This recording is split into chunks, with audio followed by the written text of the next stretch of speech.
I've got it. I'm starting with it this time, the thing I always look for, so I can put my phone in a stand and move you around and freely show you stuff. And this is important because I have so very much to show you. So, this vlog channel is an interesting beast because most of the vlogs sort of average pretty low views relative to the subscriber base. And every now and then I'll do a vlog where I'm working on something, or usually it's like a project or a product that's in progress. I share it and it actually performs really well, which is a great barometer for me because it means you guys are interested. And the Dungeon Tiles video, last I checked, had over 80,000 views, which for this vlog channel is pretty bloody good. Magnetic Dungeon Tiles. This is what you saw. You haven't seen this larger board. So this was the next white sample prototype of a larger board size with a 12mm spine, so that you can keep your D&D Dungeon Tiles magnetized and inside, fold them up and have your games tucked away. So I have a big update as to where that's at. But before I go into that, I wanted to start this vlog with a bit of clarity, a bit of a goal, because I need your help and feedback. I've used and applied some of your feedback so far. I want to do that again because it was really helpful. And at the end of the day, I'm making a product with and for you. Wake up, I tapped you. Why are you not turning on? Oh my God. I'm still trying to avoid editing these videos because it's much simpler for me and hopefully more authentic for you. There's just occasional wait times, so. God, I give up. I was going to write something. It's all right. I'm doing it the old-fashioned way. We have a whiteboard with no markers. Okay. Oh no, it's working. It's working. Okay. All right. Oh no, the markers are there. Okay. I'm getting so distracted right now. All right. What I want to do in this vlog is ask for your help to figure out 3 things. Thing numero uno. Scope.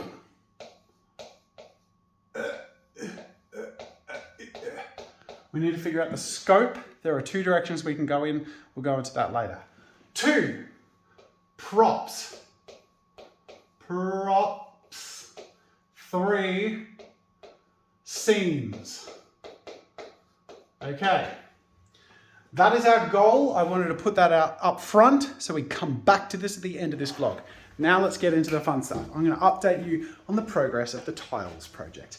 We start with the layout. So the 2 pieces of feedback I've taken most to heart. One came from you guys. A lot of people said that you don't use 1-inch tiles. Some people say 1.5-inch tiles.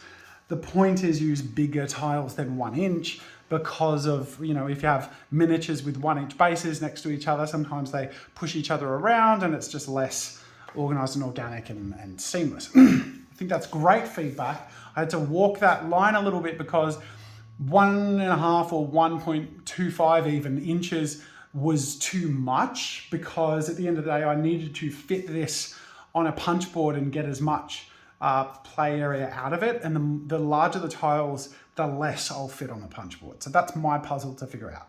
I've gone with 1.15 inch. It's a little bigger, enough to hopefully make a difference, but it allows me to get the most out of the punch board. That's the first thing I applied.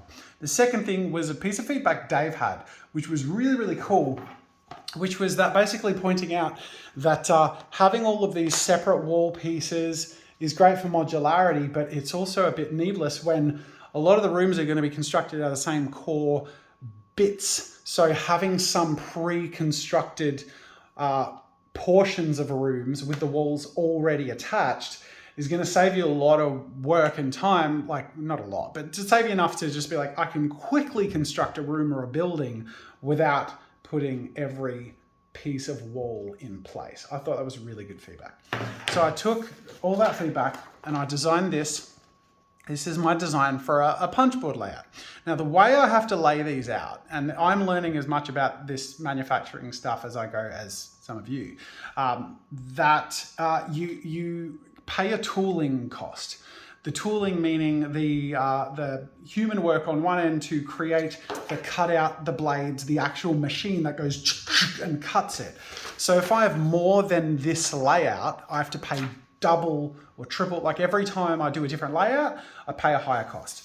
So with that in mind, I created a layout that, I don't know if you can see very well, but you can see those red lines are where I imagine with this prototype layout, the cuts would happen. So we have here a quarter of a room, a quarter of a circle room, and then three different size and oriented corners with walls, part of it pre-built, wall portions, some doors off here in the corner, and another couple of square pre-built room bits, a few floor areas, a few wall bits. I'm really happy with that layout. That's also how I came to 1.15, is because I was so happy with this layout, with what you get, that's as big as I could justify going while keeping that layout. The reason I like that layout is because if I cut 4 of these, so we come back to the board. So let's say you buy this pack, you get one board that opens up. It's got a spine in the middle, right? The spine is 12 mil.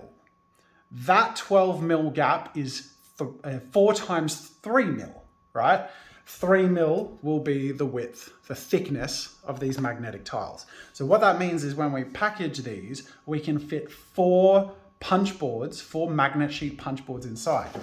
4 of these means I'm paying 1 tooling cost, and I love that you get 4 rounded things, so you can create a full circle, which would be usable for wizards towers, and it would also be quite a lot of tiles.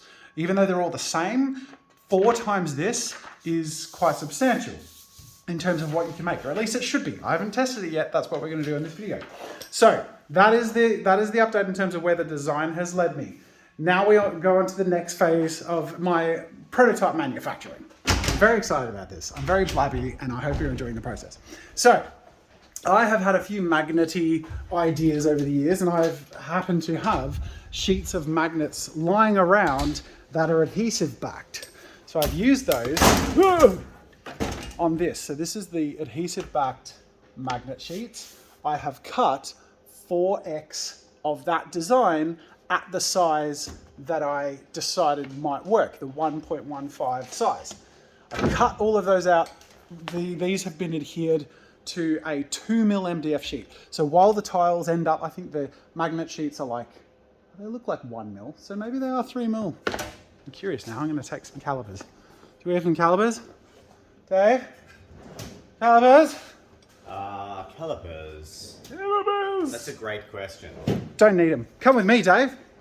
Let's check out some tiles. Or are you pouring resin right now? I'm pouring plaster right now. Okay, you pour plaster. Yeah, as soon as you're done, meet me in the meeting room.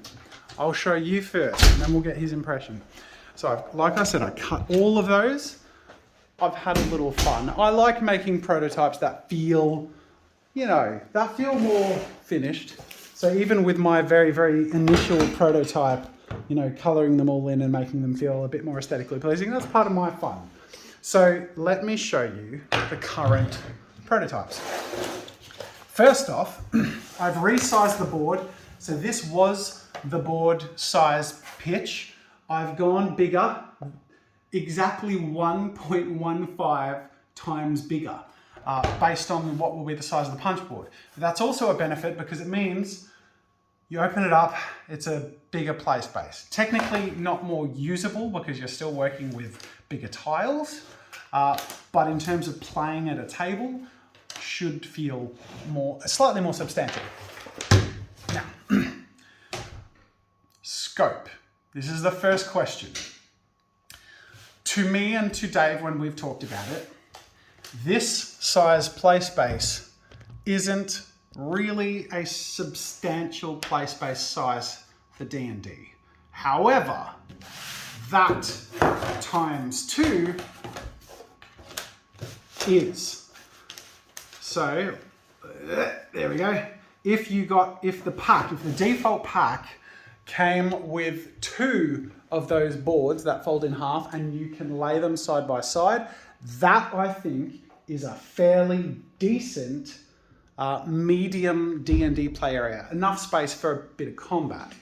So that's the first bit. The second bit, which Dave is just in time for. I came as soon as I could. Now we move on to. I'm going to flip this around so you can get a first person view. Okay. I have cut all of the tiles. This is what it will. The amount of tiles if we get cut or printed or whatever for of my layout. So I've organized, I've cleaned them all up and Copic marked the edges. Ooh. So you've got ones with borders, ones without. So you can make a full, Would you want me to DM on this? Can I touch? Yeah, please do. Ooh, okay. So I would like, I have a wizard's tower. Do you have doors? Is that here? Technically, yeah, that's what we're trying to do. By the way, doors, what do doors look like top down? That's really freaking hard. We'll figure that out later. It's a door, you ignore the frame. Okay. You put a handle on it and Yeah, it looks like a door and we all get it. So this is my door. Welcome to a wizard's tower. Yeah, that's the idea. So if we cut 4 of these, you get a tower, right? Now, this is where we sort of come to scope. Because for size, the 2 boards feels good. A whole wizard's tower, the amount of tiles you get feels good. The cost is the problem because it's doubling the manufacturing cost, which is going to double the retail cost. So let's say, and this is all ballpark, none of this is set in stone. Let's say 1 board and 4 inset magnet tile sheet things cost retail between $40 to $60. Doubling it means you're going to be charging between $80 to $120. It's all very, very loose right now, but the idea is, while it feels much more substantial and useful and usable, it also is double the cost, which becomes double the cost to you. So in terms of scope, is it more worthwhile to have a far more medium to large and complete set of building tiles and 4 full sheets of props, couches, tables, chairs, bars, wells and things like we want exterior props too, right? So carts and barrels and all of that will be 4 sheets to try and fit in as much of the world as possible. This is just the buildings.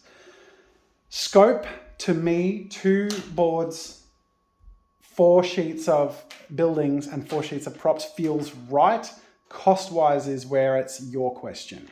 Does around or over $100 feel right, or is looking at half of really what we're talking about here and saying $40 to $60, is that more right? That's a question for you. I can't answer that. It's also a question for you. But the other question for you is, what are your initial thoughts? You built that pretty quick. In the time, yeah. Okay. So that's like a little dungeon. How's it feel? It feels pretty good. Look, I'm not going to say that this isn't an alpha. There's probably a few piece designs that we tweak and go, oh, this one. I actually thought having this as a piece, like just a 1 wall on a piece, could be used. Don't know. Just need to play with it for an hour and decide. But I like the vibe of it. It worked. And you know what the main thing is, though? This piece of MDF isn't magnetic. No. What? And the thing I love about my prototype, let me just...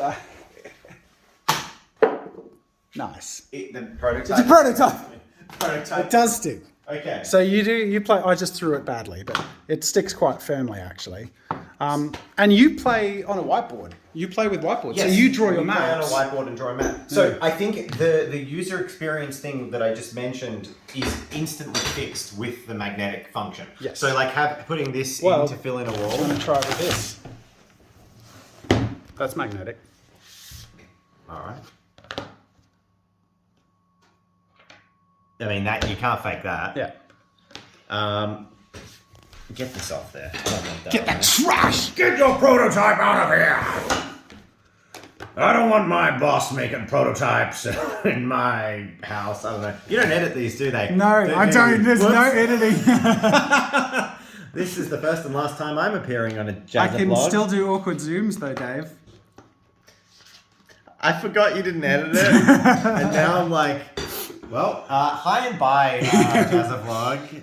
Okay, so these are the 3 questions that I'm passing on to the viewer. I'm going to pass them on to you too, Dave. Yep. Scope, same question that I had before, that I put as clearly as possible in the video.